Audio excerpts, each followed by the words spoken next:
कहते हैं गरीब पैदा होना कोई बुरी बात नहीं होती, लेकिन गरीब मर जाना सबसे बुरी बात होती है। इसी विचार से प्रेरित होकर अमित बचपन से ही पढ़ाई में और उन सभी चीज़ों में जी जान से मेहनत करता आया था जिनकी वजह से वो ज़्यादा पैसे कमा पाए। उसने अपना पूरा बचपन गरीबी और आवश्यक चीज़ों की कमी में गुजारा था, लेकिन वो हार मानने वालों में से नहीं था। अगर सही दिशा में मेहनत की जाए तो मेहनत रंग जरूर लाती है। अमित भी पढ़ लिख कर इस काबिल बन गया कि उसे किसी अच्छी मल्टीनेशनल कंपनी में नौकरी मिल सके, और उसे एक अच्छी नौकरी मिल भी गई।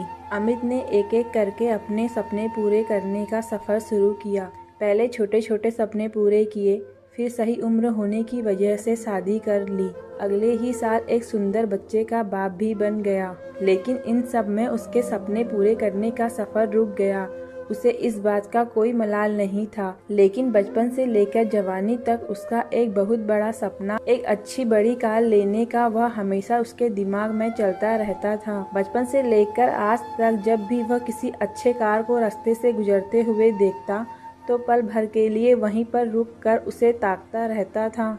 जैसे जैसे दिन बीतते जा रहे थे, उसका यह सपना उसे सोने नहीं दे रहा था। उसने इस सपने को पूरा करने की ठानी और थोड़ा थोड़ा पैसा जमा करना शुरू किया। कुछ वर्षों में उसने इतने पैसे जमा कर लिए कि वह अपने सपनों की कार ले सके, और एक दिन वह सारे पैसे समेटकर उस कार को अपने घर पर ले आया। उस कार में बैठकर उसे लगता कि उसने जीवन में कुछ बड़ा हासिल कर लिया है। उसे जीत की संतुष्टि मिलती जो कुछ हासिल करने पर मिलती है। वो जितना प्यार अपने 5 साल के बेटे के साथ करता, उतना ही प्यार अपनी कार से भी करता था। हर दिन खुद अपने हाथों से कार को धोता और उसके पार्ट को अच्छे से चेक करता। एक दिन वो अपनी कार को धो रहा था, साथ में उसके 5 साल का बेटा भी कार के पीछे खेल रहा था। अचानक उसे कोई आवाज सुनाई दी। उसने कार के उस तरफ जाकर देखा जहां उसका बेटा कार पर पत्थर से खरोंच रहा था। अमित को लगा जैसे उसका सर गुस्से से फट जाएगा। उसने बेटे के हाथ को काफी जोर से पकड़ा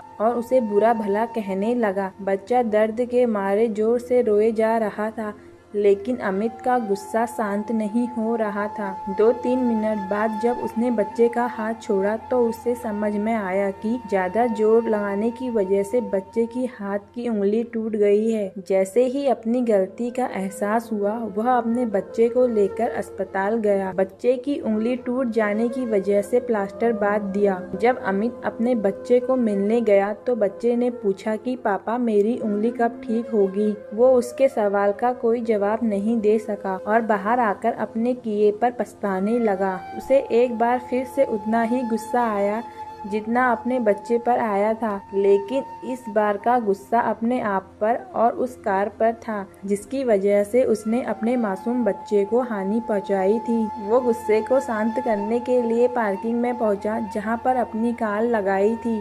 वहां जाकर कार पर लात घूंसे बरसाने लगा। इसी बीच उसकी नज़र गाड़ी के उस हिस्से पर पड़ी जहां पर उसके बच्चे ने पत्थर से कुरेद कर कुछ लिखा था।